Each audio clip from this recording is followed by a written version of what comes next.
Well, long ago, as I was nearing the end of my working career, my dear husband um, went to the Lakewood Friends of the Library sale, and he came home with two books on watercolors that were just absolutely intriguing and excellent. And I had uh, taken a night school course when I was in training, which was like 40 years earlier. And so I got out my stuff and I looked at their equipment list, and I had fun for months purchasing the new colors that hadn't been around when I had begun painting, and brushes and new paper, darches, of course. And anyhow, so I was anticipating all this. And we went on the first of our extended vacations when we got, I actually had enough time to take a month off. And off we went. And my motto became a painting a day while on vacation. But I discovered, being um, really an 18th century detail sort of person, that I was unable to do a painting a day while on vacation. Usually it was a painting about every 3 days. Well, somewhat later, I came to a sort of partial retirement where I job shared with a colleague. And so I was able to take more time off, and we started going to Mexico.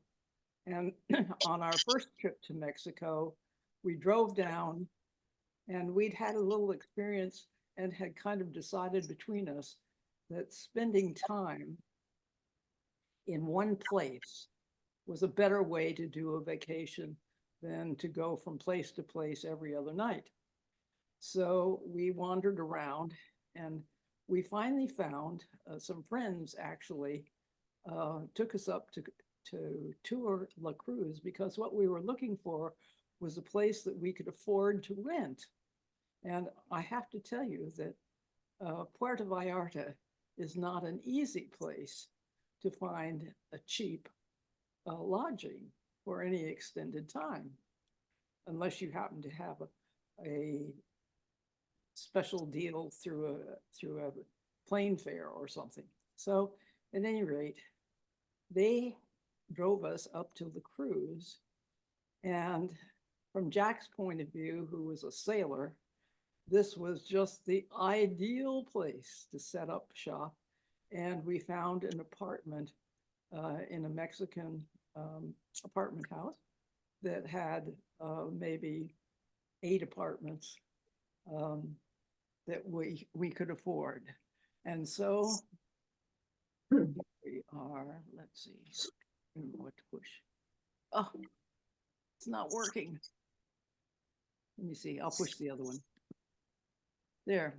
So, of course, Jack, being a sailor, had to inquire where he could moor and store his boat. And so while he was doing that, which he did by going down and inquiring at the fisherman's beach, he left me parked in the car. And this was the little church in La Cruz that I had, was the first thing that I actually had time to sit and compose a picture about. And so here is the little church, and you'll see that it's all open windows. There are no glass in this church, except perhaps. Muriel, have you hit share screen? Have you? Yeah, we're not seeing it. We don't see the art. We see you. Oh, share screen. Share screen. Let me see. How do I get back to that, Cruz or Christelle? Christelle, did you make her a co-host? No, she's not co-host. Well, she needs to be able to share. Yeah. Here's the little church, and it says I am screen sharing.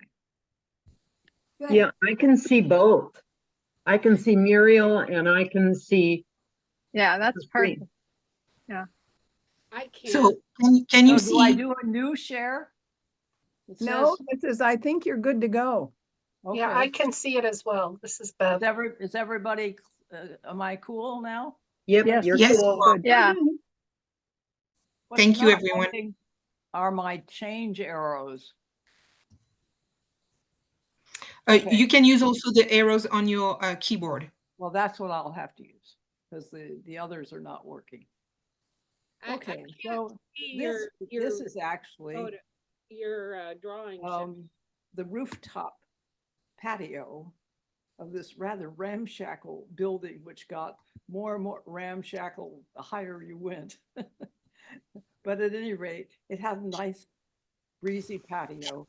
And I took a try at painting this, which, as you can see, challenged my perspective. And it looked out on what really attracted my husband, which was the cruising sailboats moored offshore. At any rate, so we're looking out to the Banderas Bay, and in the far distance, see, I have a pointer, like out here would be Puerto Vallarta, and then Nuevo Vallarta, and probably about in here, Bucerias.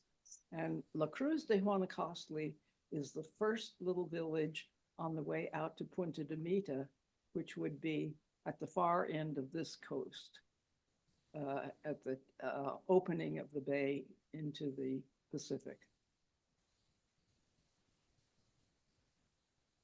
Now I have to remember which one to push. Sorry. So my mantra for the next 12 years was to walk around La Cruz and paint whatever I thought was interesting. And this little house was interesting from 2 points of view, because it's where our musical friends, Lacho and Andrea, the blonde gypsies from Germany, lived when they came to La Cruz and were building their house. And the colors I thought were just fabulous. It was also, the corner was interesting on the opposite corner. Good.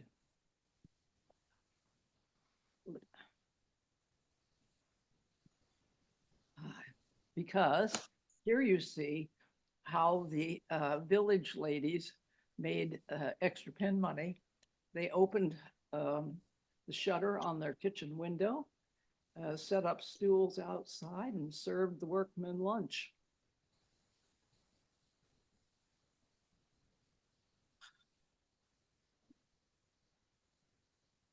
So the center of La Cruz, and you'll remember that I said La Cruz de Guanacaste, is the Zocalo, or the Central Square Park.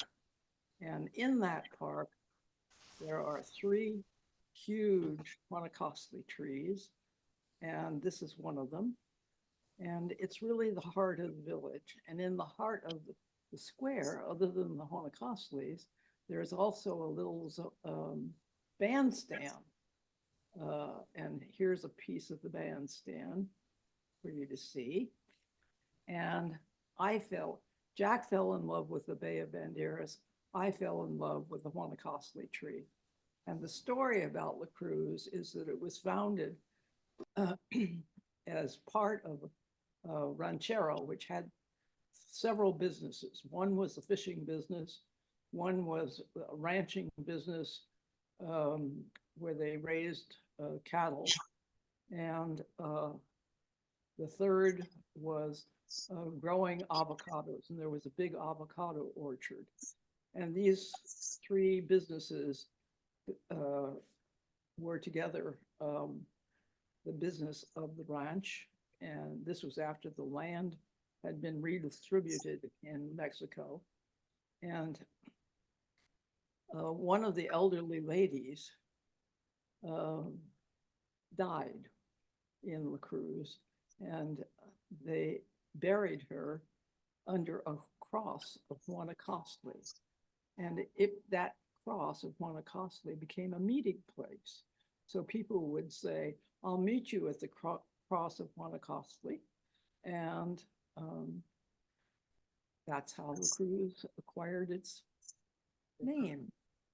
La Cruz. Well, of course, we were in a tourist spot.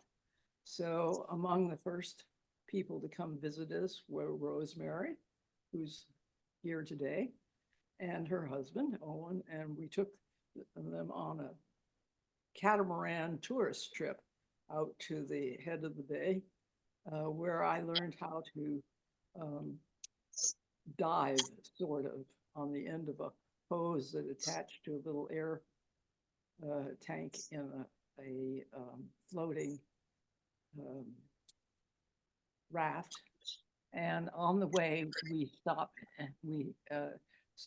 at a swimming beach long enough for me to do this picture of La Piedra Blanca, which means the white rock. And of course, they're white because of the guano that the gulls deposit on the tops.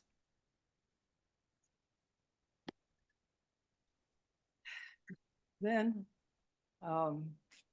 more walking around La Cruz in 2002, and this was a year that we spent a bit more time, and we're down on the fishing beach now, and you can see pelicans decorating the fishermen's boats. I'm sure they were not quite as pleased as the rocks to accept all that guano. And more interestingly, we can look up the hill and see the hotel here. And next to the hotel, can you see it? There's a little tower. And that little tower becomes a feature of my story, which we'll talk about later.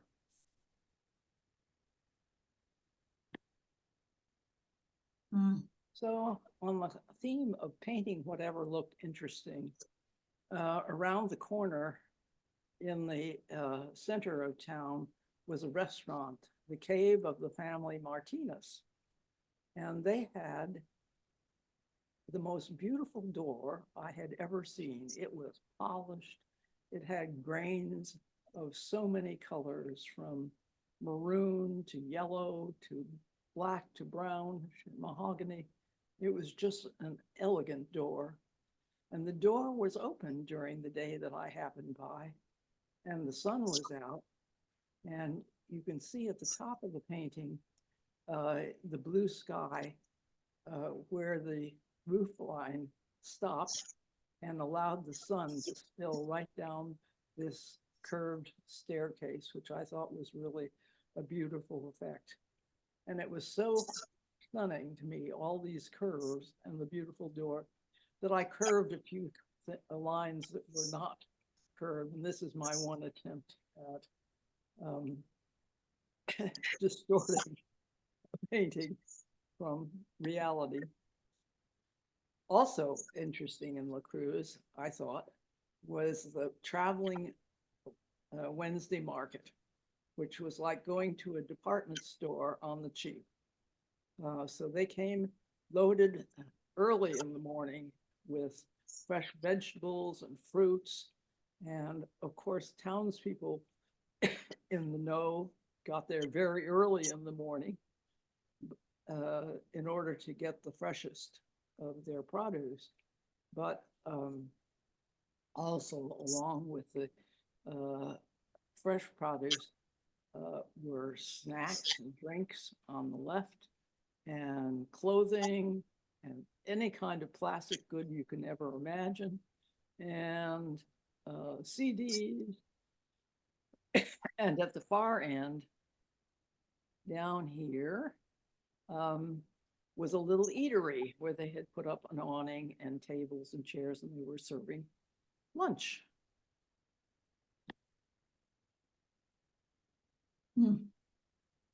Another of the interesting experiences I had, and this was another painting challenge, was many of the houses in Cruz have actually no windows. The weather is so temperate and warm that for the most part, if your roof is tight, you can be reasonably comfortable year round. I think that's changing nowadays, but at any rate, next door to the fisherman's widow's house was a raised zocalo, or a raised bandstand kind of structure. And I sat up on the second floor and had the privilege of looking in on the fisherman's widow. She was the village laundress. And so you can see down here the laundry waiting to go into the tub. Here is her attic, which has old water skis and portfolios and things of interest. Her kitchen pots are hung off the far wall, and the wash itself is hanging to dry on the lines in the middle of the kitchen. One of the sailboats is pulled up on the beach here, and here's a dinghy from people who are in the anchorage and are probably visiting in La Cruz or shopping.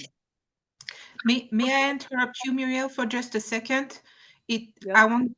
I'm wondering if everybody can see the slideshow. Yes. I can see, but Muriel could talk louder. That would Okay. be helpful. Okay, is that better? Yes, Okay, I'll just move closer. yes. These are the fisherman's widow's grandchildren, and she had the unfortunate experience of being both widowed, and her son, the next generation of fishermen, was also lost at sea. And so she acquired her son's family, her daughter-in-law, and the 4 children. And here's Laura swinging out under the big tree that we saw in the previous picture. And Brian and the younger children are impatiently waiting their turn.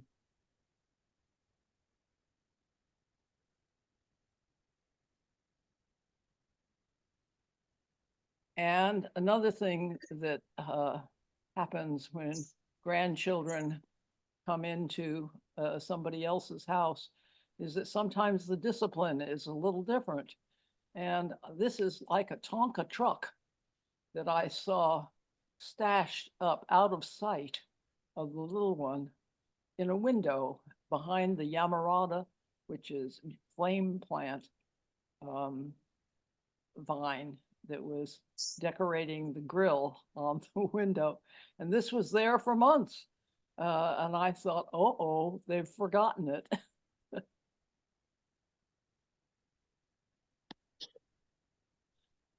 Well, Jack was very well traveled before I met him, and he had girlfriends who became our friends, our mutual friends. And one of them was Francine, who was a Parisian gal that he had met sailing. And we contacted her after we were married, and we happened to be in Europe. And she came to visit us, and we sailed in the vicinity of Vancouver Island for a month. And after that, she visited us in La Cruz for several years. And it turned out, which was good for me, that she was an artist and an experienced watercolorist. And so we had a car, and we would, for a couple of weeks, ride around looking for views. And we got really very brash about this. So Francine talked the maid in this house that overlooked the whole beachfront in front of the cruise into letting us paint from the porch, or from the balcony overlooking. So we got everywhere in Mexico you can acquire a plastic chair.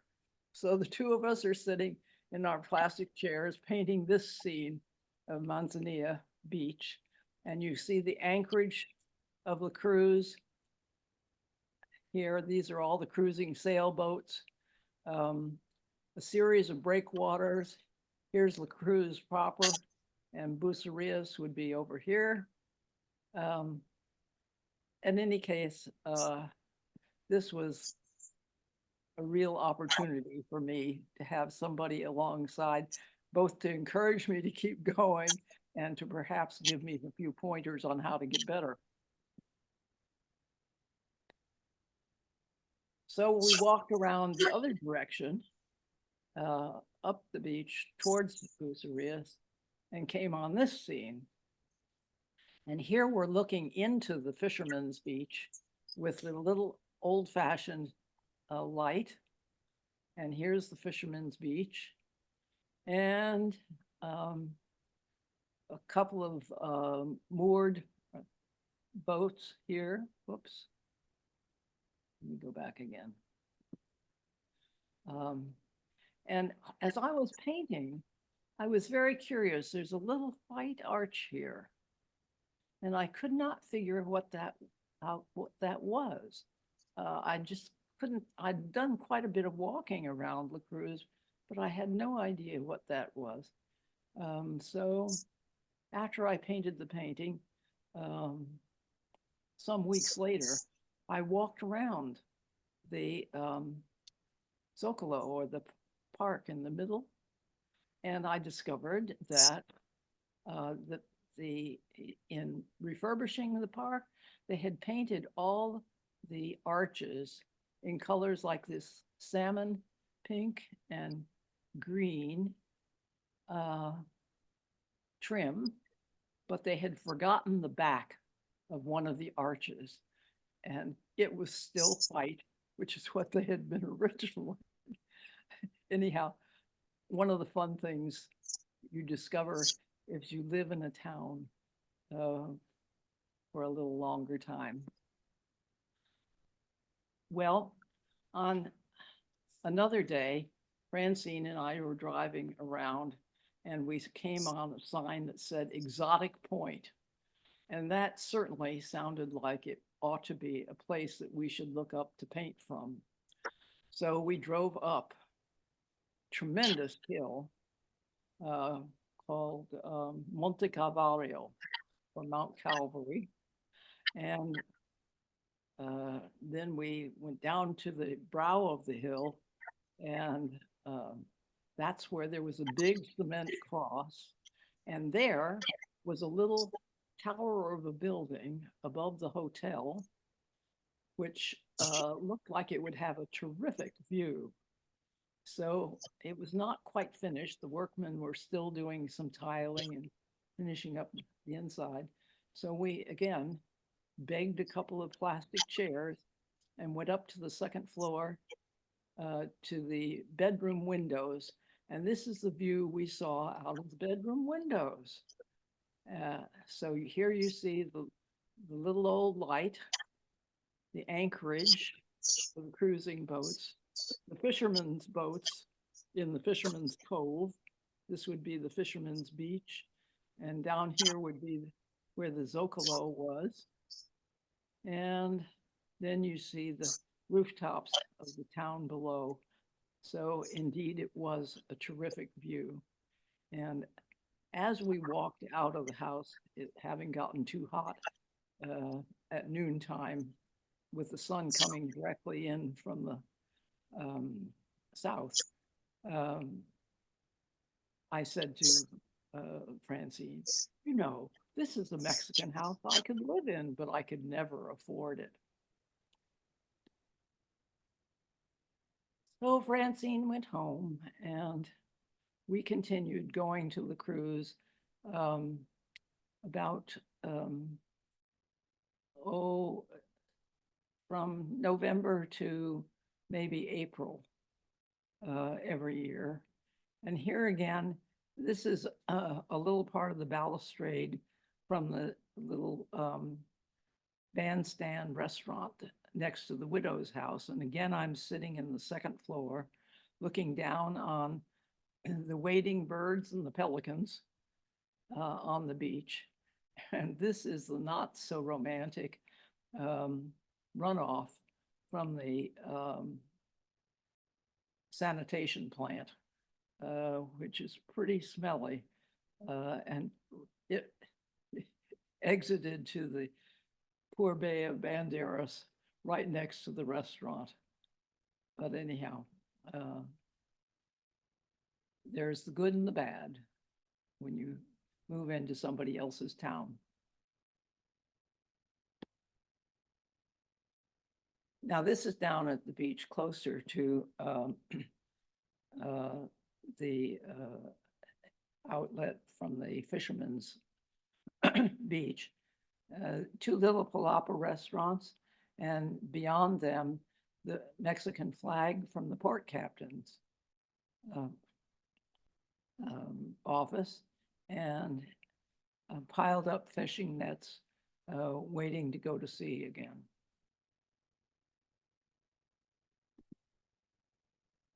And here again, the weather in the Cruz, for the first several years we were there, it was every day the same, about 75 to 80 degrees, clear skies, beautiful clear days, and very pleasant.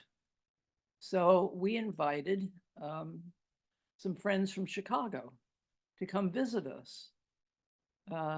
And they came, and on the day they came, it was about 40, oops, sorry about that.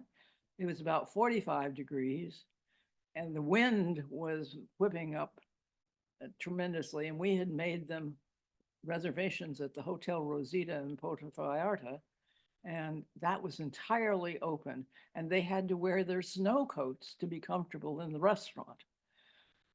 Jack had hail stones in the cockpit of his boat. So it turned out that the weather was not always absolutely perfect in La Cruz, and we'll see more about that in a bit.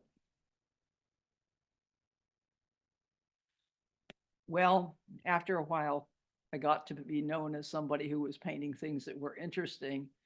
And I didn't get many of these, but I got a request from the owner of Casa Lori to paint his house, which he thought was quite beautiful, and so did I, as a gift for his wife's birthday. So this proposed a painting problem because I had to separate Casa Lori from all the kind of ramshackle buildings that were up and down the main street of La Cruz. So I did that by just eliminating them, as you see here. And I sat on the crumbling balcony of the house across the street in order to do this. Later, we discovered that every so often one of these cement balconies collapses, but ordinarily they're good enough to sit for a day or two painting a pretty house. Well, all along, I've had this kind of idea that I should simplify my detailed painting and that I should paint more like the Impressionists. So Francine and I are painting on this particular day, and we're looking down the beach from our rental toward the Fisherman's Beach. And this is my first attempt. And this is my second, more watery attempt at being an Impressionist. I'm not sure it's an improvement. This, however, is the beach that holds all kinds of special memories for us. Not least of them, the fisherman mending his net down on the beach. This is further out from the fisherman's beach and more towards the center of La Cruz. And down below, you can see these tracks where people from the cruising boats had pulled their dinghies up the beach to leave them while they did their shopping. And this is the street at the end of which the fisherman was mending his net, and a pavilion here where all the yacht people came in, and on a Saturday or Sunday afternoon, they brought their guitars. The restaurant owners' granddaughters sang, and there was a great celebration of boat and shore people every week. You'll notice the stars in the trees, and we were here in La Cruz at a time that we were not until 2004 regularly here, because this is in at Christmas time, and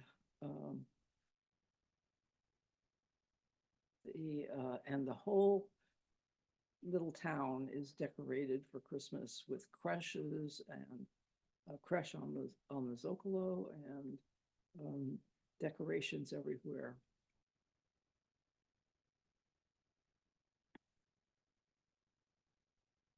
Well, the event that led to our longer stays in La Cruz was the purchase of the little tower that was above the hotel where Francine and I had first painted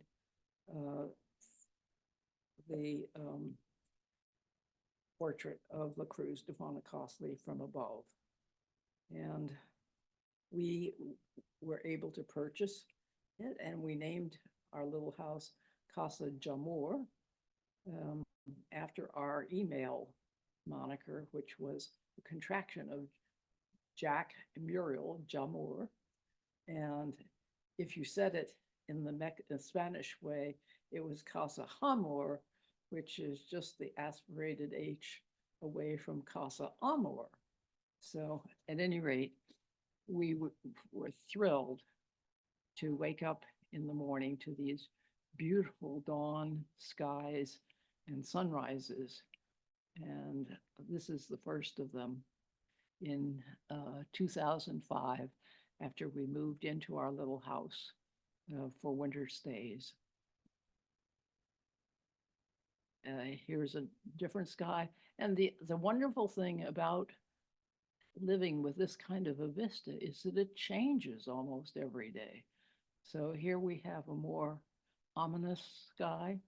And what then began to happen was it turned out that the federal government in Mexico had designated La Cruz de Guanacaste as one of the places where they were going to establish an enormous marina, over 300 berths. And for 2 years, in order to enlarge the harbor to accommodate this marina, they had to build a bulkwater. So here you can see the little old light from the original beach, and here's the bulkwater. And it took them 2 years and 3 tries to get a bulkhead that stayed in place over the winter storms because the sea just washed out all their first attempts. Some of us romantics rather hoped that they were never successful and never built a 325 slip marina. But opinions were mixed about whether this was going to be an advantage for La Cruz or not. In any case, this is 2000. We bought the house in 2004. This is 2005. And this is, I excuse. This is 2008, and they have by now established a sustainable bulkhead, and they have begun to fill in the east end of the marina with slips. They've replaced the old little lighthouse, and in its place is a very fancy, very nice new clubhouse with a beautiful restaurant with beautiful views, of course. Out here, eventually, they built a amphitheater so that the community had a place with really a spectacular venue to have festivals and music events. And so we got to watch over the course of years the progress of La Cruz de Guanacaste becoming gentrified. Here is the following year, and you can see that they have started building on the west end of the marina.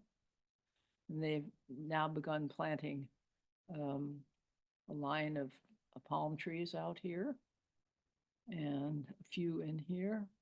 And they're beginning to get ready to actually rent the slips.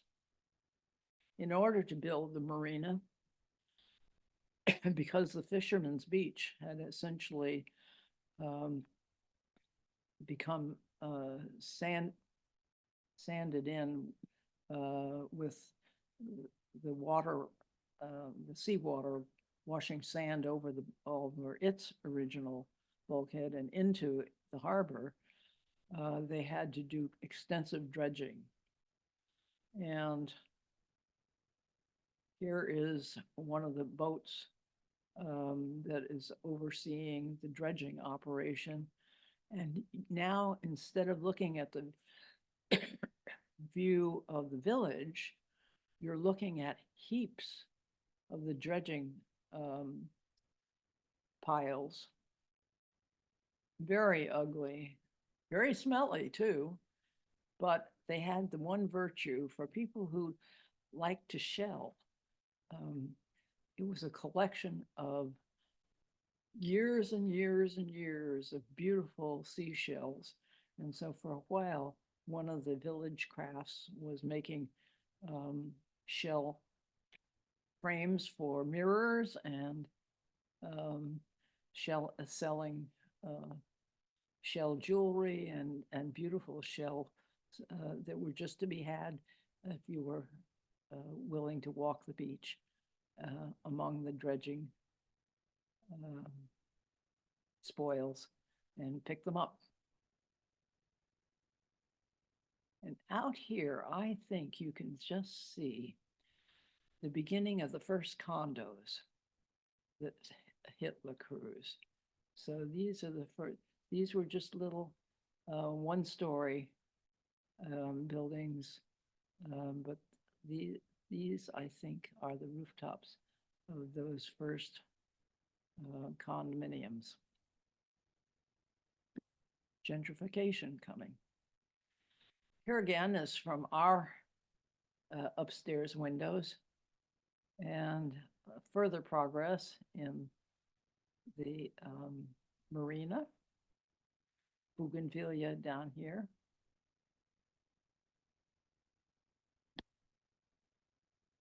And back to my first love. This is my favorite Guanacaste tree, a piece of it. And now I'm looking at it from the south side. And over the course of our stay in La Cruz, this tree features in at least 4 paintings. So I got it from every side, and you may not be able to tell, but I really love this tree. Here it is from its northern side. And as I said, the Zocalo is kind of the center and the heart of La Cruz. Here the space under the trees is no longer where the fishermen mend their nets, but it is where the teenagers play soccer. And their soccer goal is 2 plastic buckets filled with concrete in which they've set poles with little flags on them, and you can see them right here in the foreground. And if I would just not move my pointer, there we are. Here's our soccer goal, and the soccer field kind of somewhat flattened out. In fact, I think that they cemented it.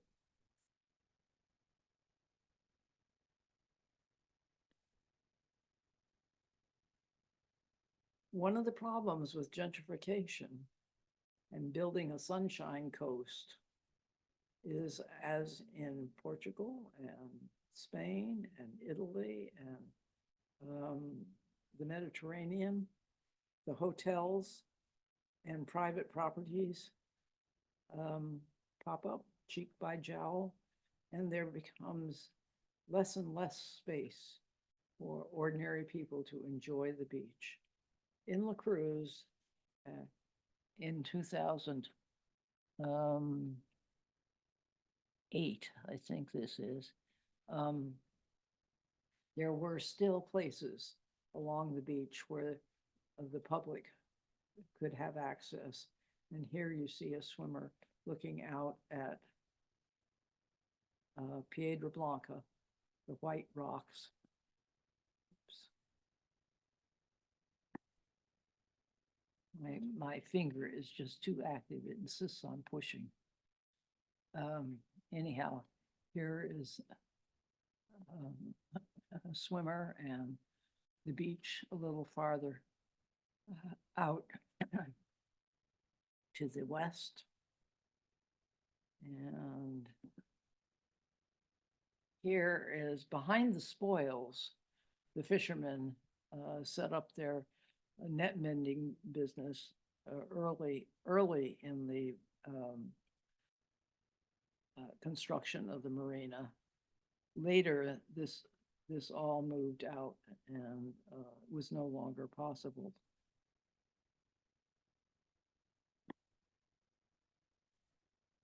By this time, the traveling Wednesday market had gotten much smaller, but they still came, and some of the old activities persisted. As you can see, the pretty girls are still an object of interest to teenage guys.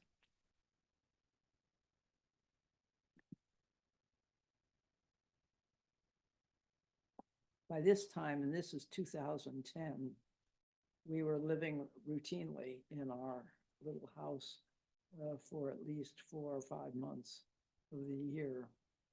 And one day I was doing my dishes and looked to my right out my front windows and saw this very weird white structure and was completely puzzled as to what it might be.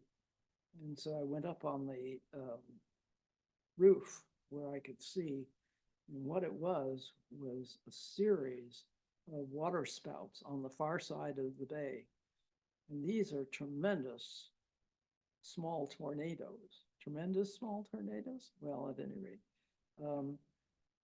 the power involved in this kind of storm would be sufficient to wreck or pull a boat right out of the water. So it was very fortunate it was on the other side of the bay and not in our anchorage. But here you see 2 water spouts where the wind tornado effect is pulling seawater into the clouds, and then it's raining down as seawater falls out of the clouds. So there are 2 wind spouts, and the rain storms that succeed them. Here's another one. And about a week later, as if this was not enough of a spectacular weather event, we had a 110-mile-an-hour hurricane winds, which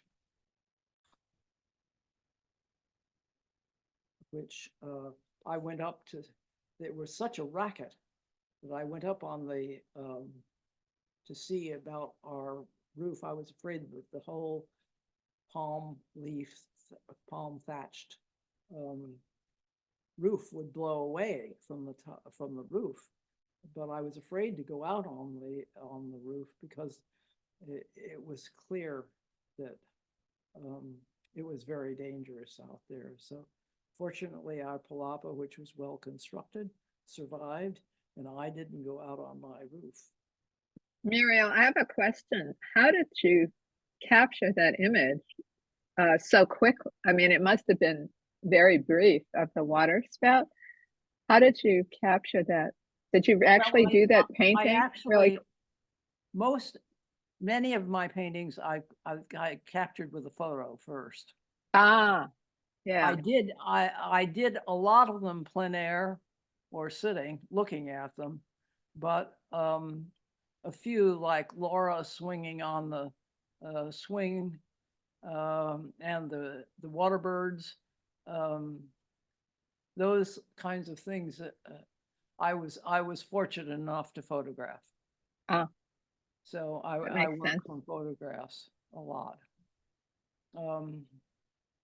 This is a new construction of a community that was built where the original patio that Francine and I painted the beach from had been. And this so here it is. It's a gated community, wealthy people, and this is the moment when the fog is rushing up the valley between our hill and this hill. And my attempt to portray that is a little spotty, but anyhow, that's what's going on. And in my, excuse me, in my experience, this hillside of houses was just wonderful because in the morning sunrise, it became, in my view, the pink hill as the very orange red tones dominate the scene, both in the village, in the construction, and in the sky. The colors are amazing. Yes, well, it is kind of, it was such a privilege to live in this place that had this repeating slideshow of sunrises. I actually got to the point where I thought, I really don't need to paint another sunrise, but I did, of course.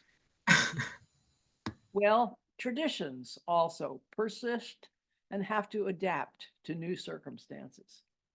So the Cruz and Bucerias share a priest for their church, for their churches. And their tradition is that in January, the La Cruz fish boats and fishermen decorate the boats. Their families get all dressed up, and all the boats, the fish boats from La Cruz, go to Bucerias for the blessing of the fleet. And then in June, the Bucerias boats, all boatmen, all dress their boats, and they come up to La Cruz, and the priest blesses the Bucerias fish boats in another blessing of the fleet. Anyhow, I happened to be there. And instead of this all happening down on the old fisherman's beach, they've now moved. Boy, I'm going to put my hands behind my back. They've all moved up to the newly constructed beach off of where the marina has established a whole new fish market. So you see here fresh sand, and one side of the bulkhead entrance to the new harbor for the marina, and boats from La Cruz beginning to process across the bay to Bucerias with their Mexican flags and decorations and families in full regalia. And this one, I took the photo.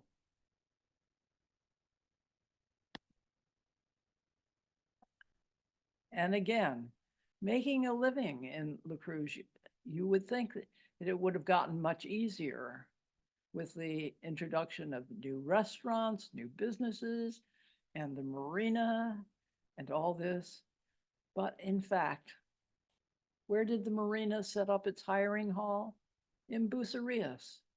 And they had to have people who spoke English well, or had special skills for repairing boats or whatever. And very few of the La Cruz natives got jobs. So here is a very tired little girl who's been dragging this cart of dust mops and balloons and plastic blow-up toys and artificial flowers around all afternoon, and she's taking a pause in the shade after probably not making very much. For a while, we had a wonderful craft market, wonderful from the tourist point of view, the gringos. So everything in the market had to be handmade, and that was wonderful. And they set up in the Zocalo in the little park on a Sunday afternoon. And here's is the hat salesman's rack, and he's looking over a Huichol gentleman who's beading and trying to sell his baskets and his beaded wares, and into the market. The hat man was so taken with this. I gave him a print of this picture, and he was so taken with it. I was really flattered. He took it to the printer and had calling cards made out of this. And here's that market going on full force. However, there's always a little tension between people who are really from La Cruz and then the tourists and gringos who have invaded La Cruz from the boats and the tourists. And so the market, the Sunday market only happened for about 2 years. And then it too moved out to the fish market at the end of the marina, at the outlet of the marina. And the Mexican people from La Cruz took over their own Zocalo, and they had a wonderful market, but it was not primarily tourist goods. It was a market for them, which I thought actually was entirely appropriate.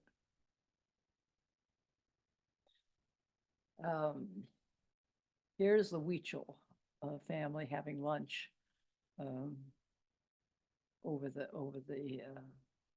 noon hour, and the Huichol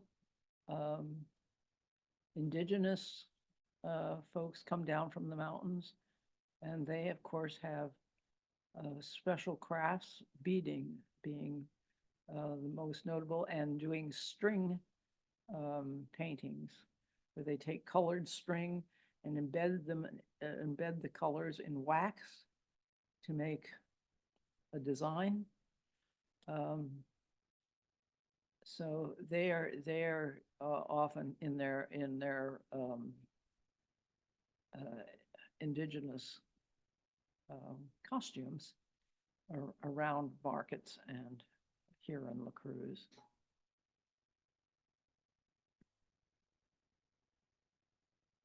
And this is not from the Cruz, but is the photograph that I spent 7 or 8 years trying to catch, which was of the hand net casting fisherman landing his net so that the weights on the edge of the net demonstrate how he's somehow managed to make the loop open to catch the fish.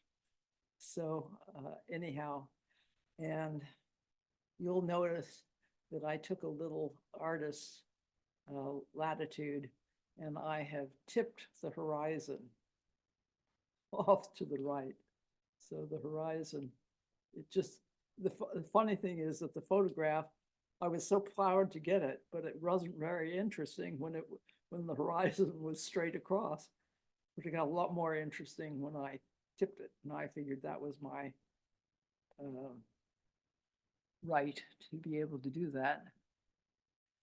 And so then I want to show you some other things that were available to somebody who was just walking around the cruise having lost her pointer. Here we go. And findings.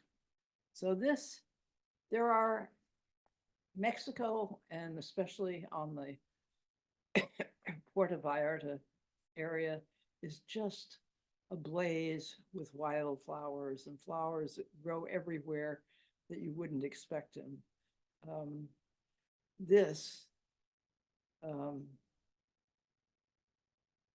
is the rusted tubing on the top of a metal fence, and on it is growing the mantilla of the Virgin.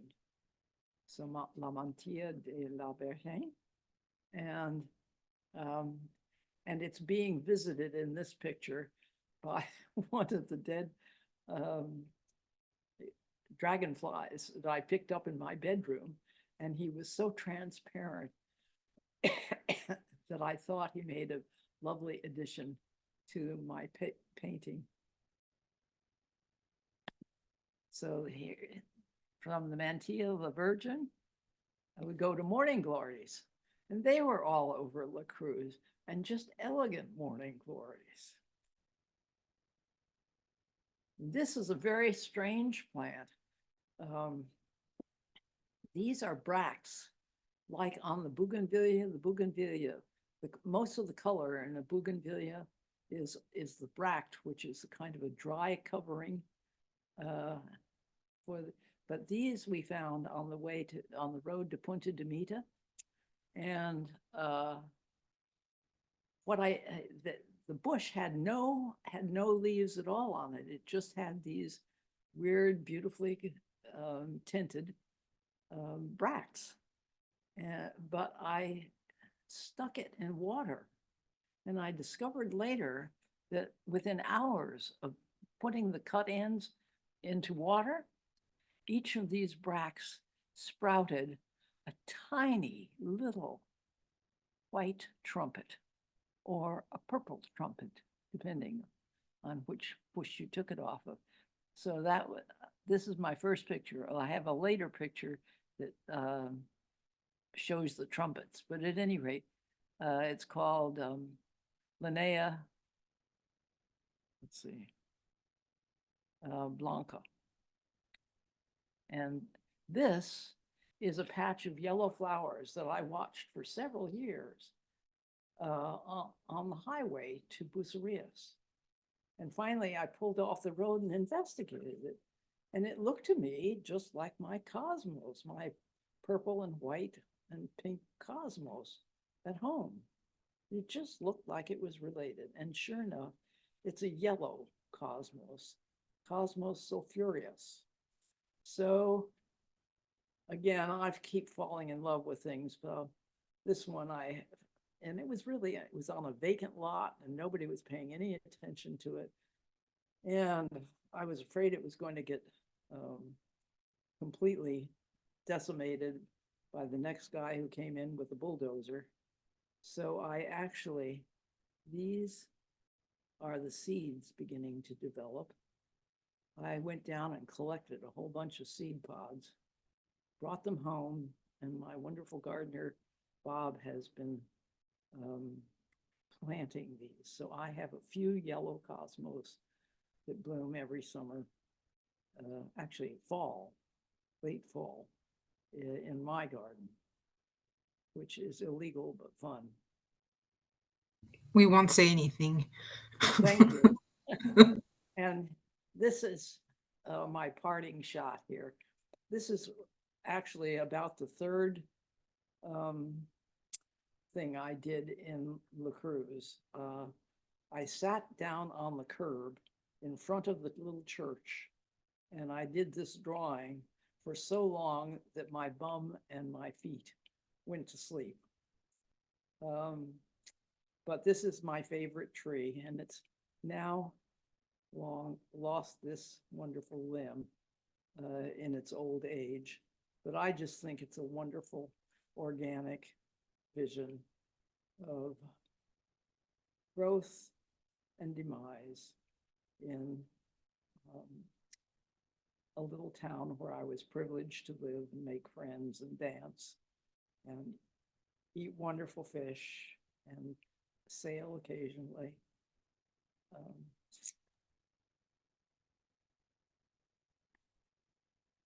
So thank you for letting me tell you about wandering in La Cruz with watercolors.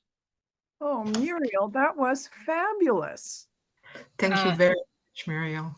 You For know, what this- I'd like to know is what are those 2 books that inspired you? Because obviously you became very accomplished as a Yeah.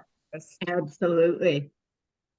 What's Well- better than a trip to Mexico in January? Thank you, thank you, thank you.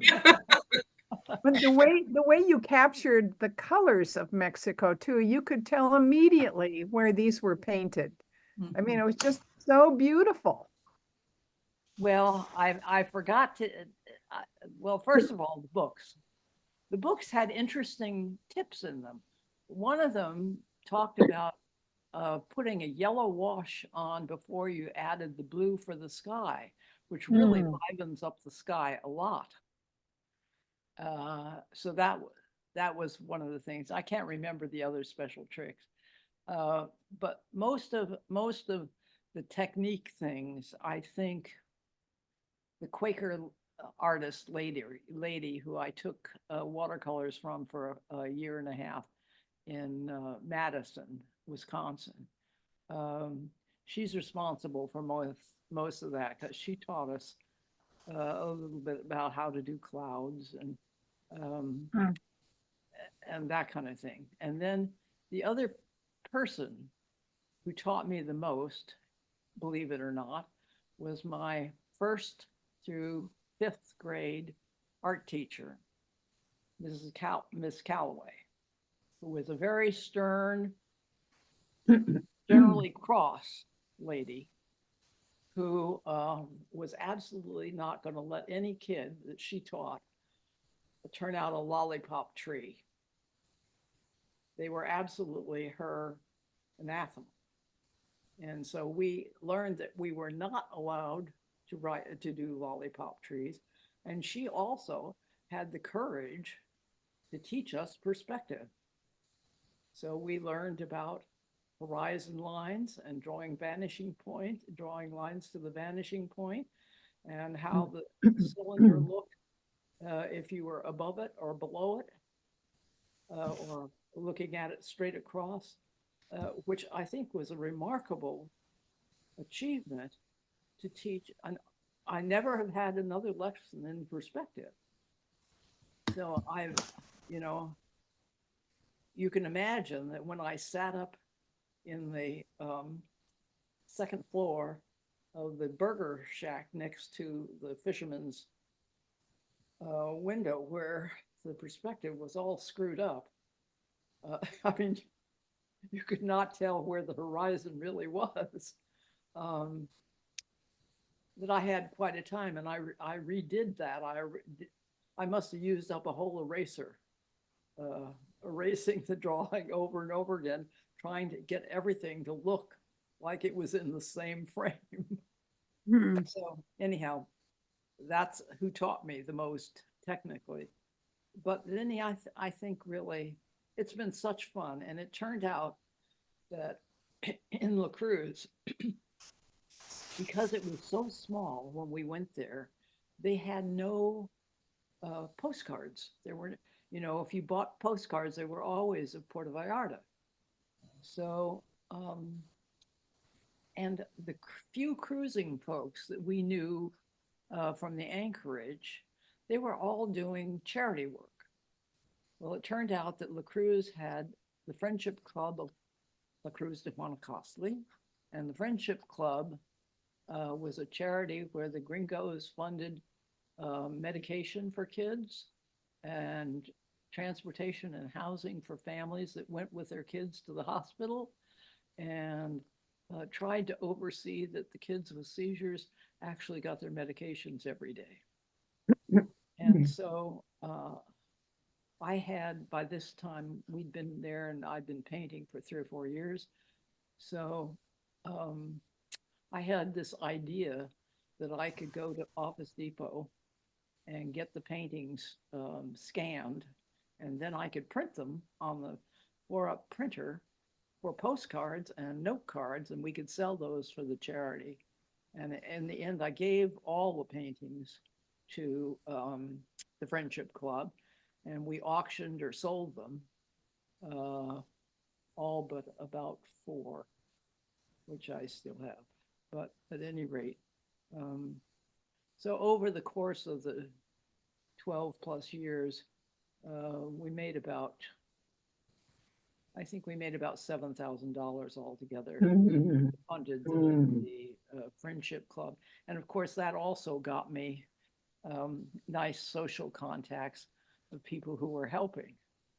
So it was a wonderful way to participate in the village and its ongoing life,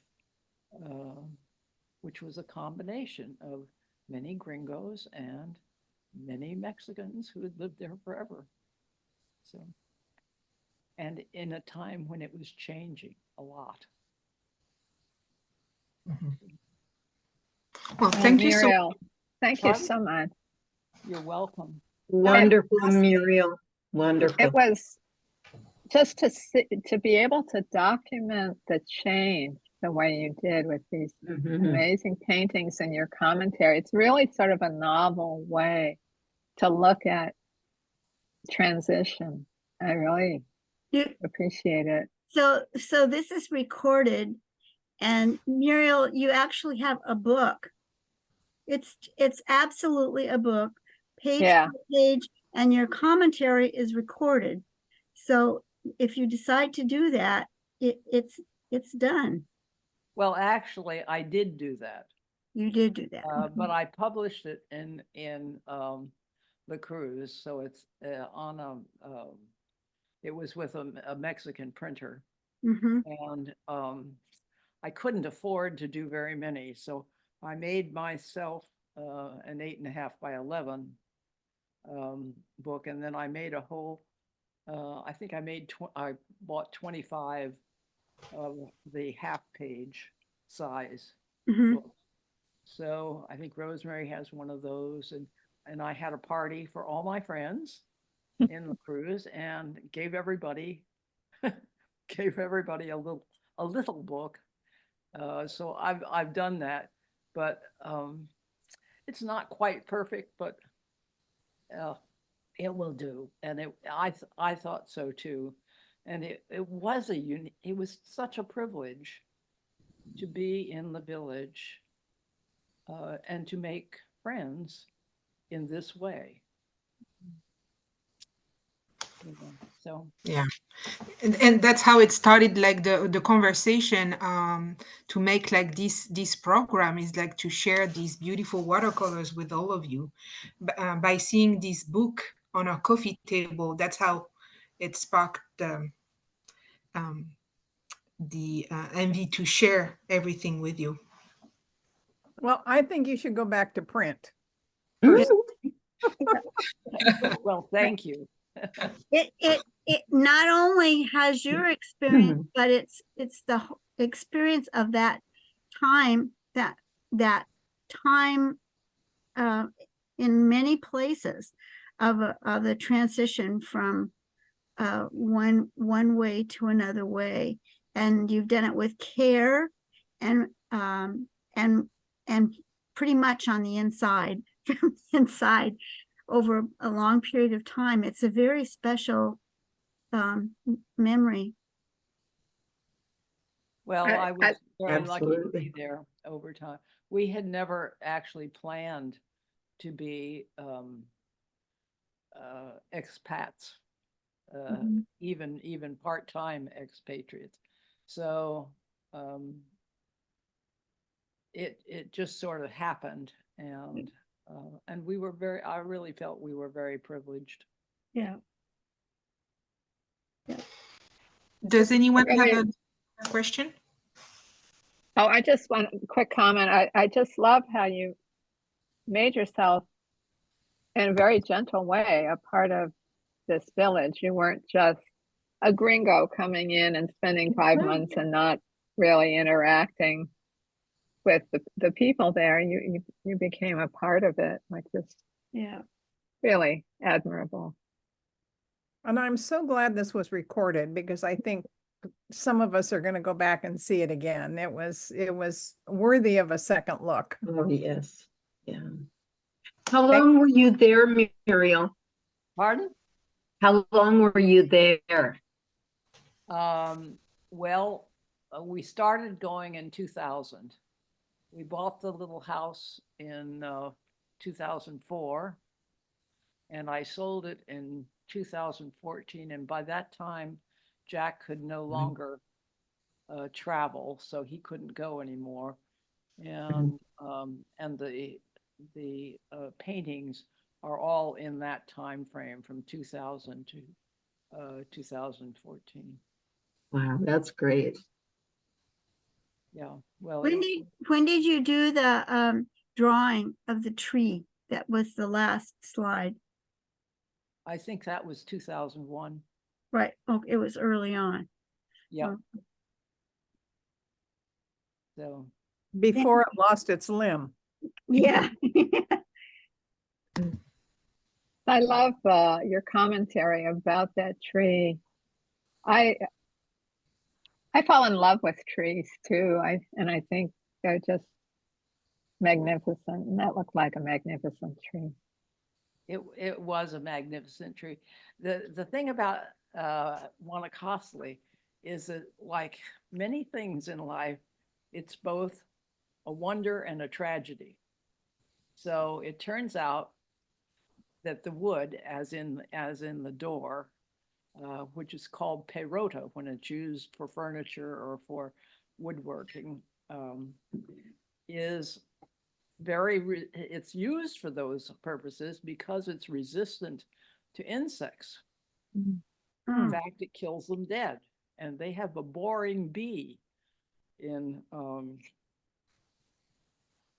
goes right through, digs big holes, like 3/4 inch diameter holes right through the wood, but not perota. So I saw where they had actually taken down a big Wanacostley, and they had cut rounds of the trunk, and I thought, oh, I'd love a table like that. So I inquired from my English friend who was a carpenter, and he looked aghast. He said, there are no old perota carpenters. All die of the sawdust and the fumes. It's a very toxic wood. Oh. I didn't get my table, and I was probably fortunate not to.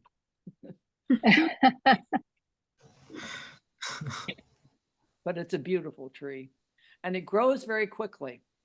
So, it can get to this magnificent size in probably 30 years. Wow. It reminds me of the banyan tree in Lahaina, which is one of my favorite trees. And I take pictures of it and sit under it all the time when we go over there. And I just hope there's a Muriel Taylor out there who has captured the life of that tree too. Well, I think actually you need to be sad for that tree because the last picture I saw of it, it got burned down in the fire. But they It's said still it's- alive. It Yeah. still has some life in it, and Yes. that's the thing that is, here's good. hoping it won't be in our lifetime that it comes back completely, but I think it will. Yeah. Oh, good. Let us hope. Yeah, Let us hope the world survives too. yes, for sure. Well, thank you very much, everybody, for listening to me. This was a little far cry from Sumi, but Well, Not Anyhow. really. No, no, thank you so No. much for this wonderful thank you, and Muriel. Wonderful. yeah. Great. And So I was grateful. I don't know if we still have time. Maybe we need to wrap up, but I was going to ask you what made you, go to Sumi, what made you, well, almost at about the same time as we started to go to La Cruz, I had a cataract operation that went bad. And for a day and a half, I was completely blind in Mm. in my left eye. And after I recovered from that, due to the help of the wonderful Dr. Ye, I went to one of the Second City chamber music concerts, which was held at Annie Wright. And Annie Wright, the private girls' school, had an exhibit all down its main hall by Celinda Sheridan. And Celinda had drawn an enso with a little tiny flower or tree down in one side of it, casting a long shadow and light from everywhere. And it just, took me right off my perch. I thought it was so beautiful, and it so symbolized for me at that kind of tender moment the return of my sight. So Celinda and I sort of became friends, and she was teaching art for seniors making art. And so I wasn't working, let's see, I was job sharing by that time. So I had a little bit of time. So I went and took seniors making art for several years, I think. And then Celinda recommended me to go to Fumiko's workshop. So I went to one of Fumiko's classes for a while. And I met some of the PSSA folks there too. And then can't remember. I think I then took something from Patsy. And then Celinda took me to a PSSA meeting, and I thought it was so wonderful that any organization which had more than 3 people in it could get through a business meeting in half an hour. I thought that was just absolutely spectacular. So I joined, and I helped Frank Kawasaki put out the lunch stuff. What Linda now does so beautifully. Anyhow, that's how I got into painting Sumi. And Celinda still is my teacher. thank you so much for sharing.